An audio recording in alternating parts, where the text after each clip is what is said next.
Proses pembebasan dan pertukaran sandera tawanan antara Israel dan Hamas yang terlihat lancar, rupanya nggak menjamin proses negosiasi gencatan senjata tahap kedua bakal berlangsung mulus.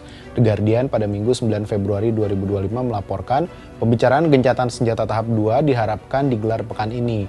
Namun belum ada kabar terbaru terkait status pembicaraan tersebut. Apalagi ambisi absurd Trump yang ingin membeli jalur Gaza sejalan dengan anggapan pembersihan etnis Palestina pastinya bakal menambah alot proses negosiasi gencatan senjata tahap kedua.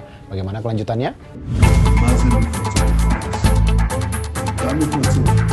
Sabtu pekan lalu, Perdana Menteri Israel Benjamin Netanyahu memerintahkan tim negosiasi Israel bertolak ke Doha, Qatar usai pertukaran sandera tawanan sesi kelima.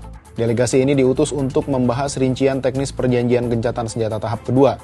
Selain itu disebutkan Netanyahu juga bakal menggelar rapat kabinet keamanan untuk menegosiasikan gencatan senjata tahap kedua serta kesepakatan pembebasan sandera.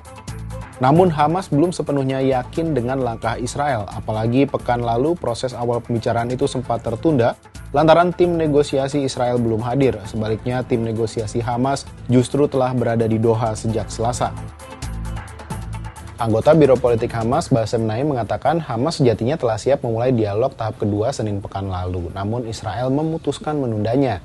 Hingga berselang sepekan belum ada tanggal pasti pelaksanaan dialog untuk kesepakatan gencatan senjata tahap kedua.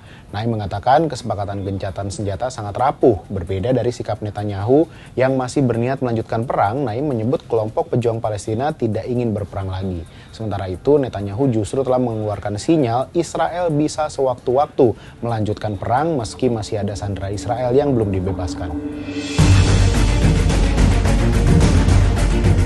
Nah, di tengah alotnya negosiasi gencatan senjata tahap 2 ini, Presiden AS Donald Trump malah mengajukan usulan kontroversial untuk memindahkan rakyat Palestina keluar dari jalur Gaza. Usulan itu jelas-jelas ditolak masyarakat internasional namun disambut baik Israel. Berdasarkan definisi PBB tahun 1994 tentang pemusnahan etnis termasuk diantaranya pengosongan suatu wilayah dari pendudukan atas dasar ras dan agama.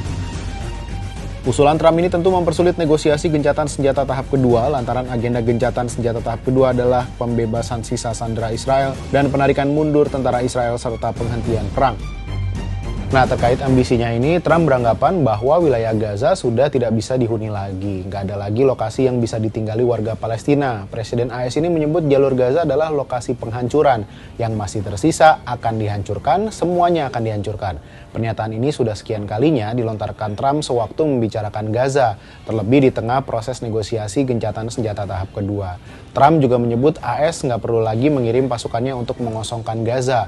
Setelah pengosongan selesai dilaksanakan, Israel akan menyerahkan wilayah itu ke pemerintah AS.